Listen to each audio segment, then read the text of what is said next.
Selamat berjumpa kembali anak-anak. Bagaimana kabar kalian? Saya harap kalian tetap sehat dan tetap semangat.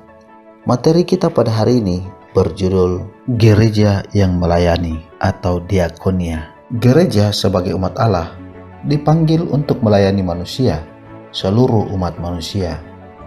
Melayani adalah kata penting dalam ajaran Yesus.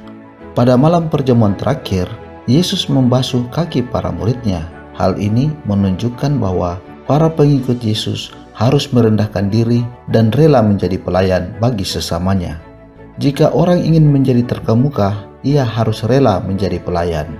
Yesus sendiri menegaskan, Anak Manusia datang bukan untuk dilayani, melainkan untuk melayani.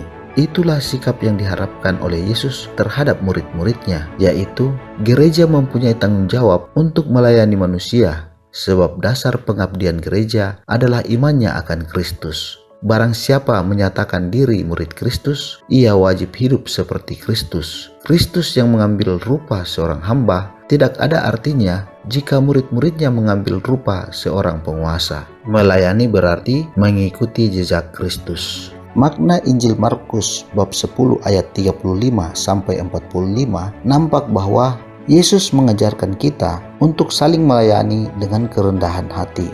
Demikian halnya sebagai pemimpin. Seorang pemimpin dipilih untuk melayani umat atau masyarakat dan bukan sebaliknya untuk dilayani.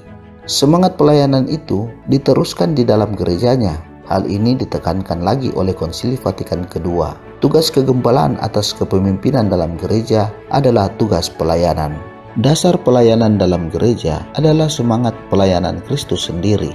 Pelayanan Kristiani adalah sikap pokok para pengikut Yesus. Dasar pelayanan dalam gereja adalah semangat pelayanan Kristus sendiri. Barang siapa menyatakan diri murid, ia wajib hidup sama seperti hidup Kristus. Yesus yang mengambil rupa seorang hamba tidak ada artinya jika para muridnya mengambil rupa para penguasa. Pelayanan berarti mengikuti jejak Kristus. Perwujudan iman Kristiani adalah pelayanan. Yesus bersabda, apabila kamu telah melakukan segala sesuatu yang ditugaskan kepadamu, hendaklah kamu berkata, kami adalah hamba-hamba yang tidak berguna. Kami hanya melakukan apa yang harus kami lakukan. Pelayanan Kristiani adalah sikap pokok para pengikut Yesus. Dengan kata lain, melayani sesama adalah tanggung jawab setiap orang Kristiani sebagai konsekuensi dari imannya. Dengan demikian, orang Kristen tidak hanya bertanggung jawab terhadap Allah dan Putranya Yesus Kristus, tetapi juga bertanggung jawab terhadap orang lain dengan menjadi sesamanya. Ciri-ciri pelayanan gereja. Yang pertama, bersikap sebagai pelayan. Yang kedua, kesetiaan kepada Kristus sebagai Tuhan dan Guru. Yang ketiga, orientasi pelayanan gereja terutama ditunjukkan kepada kaum miskin. Dan yang keempat, kerendahan hati. Bagaimana bersikap sebagai pelayan? Yesus menyuruh para muridnya selalu bersikap sebagai yang paling rendah dari semua dan sebagai pelayan dari semua. Yesus sendiri memberi teladan dan menerangkan bahwa demikianlah kehendak Bapa. Menjadi pelayan adalah sikap iman yang radikal. Kesetiaan kepada Kristus sebagai Tuhan dan Guru menunjuk pada ciri religius pelayanan gereja, yaitu menimba kekuatannya dari sari teladan Yesus Kristus. Orientasi pelayanan gereja terutama ditunjukkan kepada kaum miskin. Dalam usaha pelayanan kepada kaum miskin, janganlah mereka menjadi objek belas kasihan.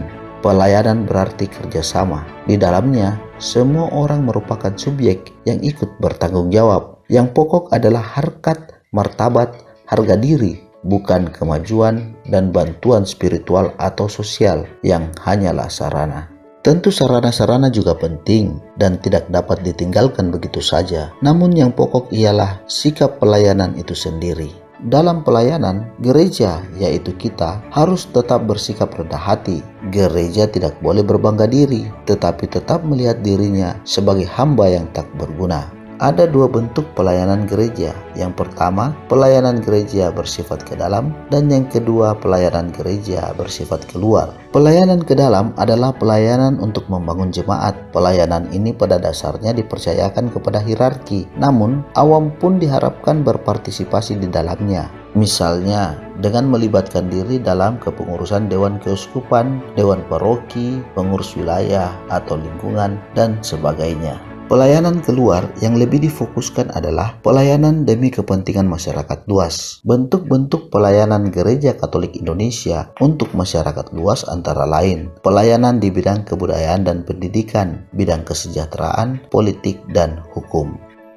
Demikianlah pembelajaran kita pada hari ini.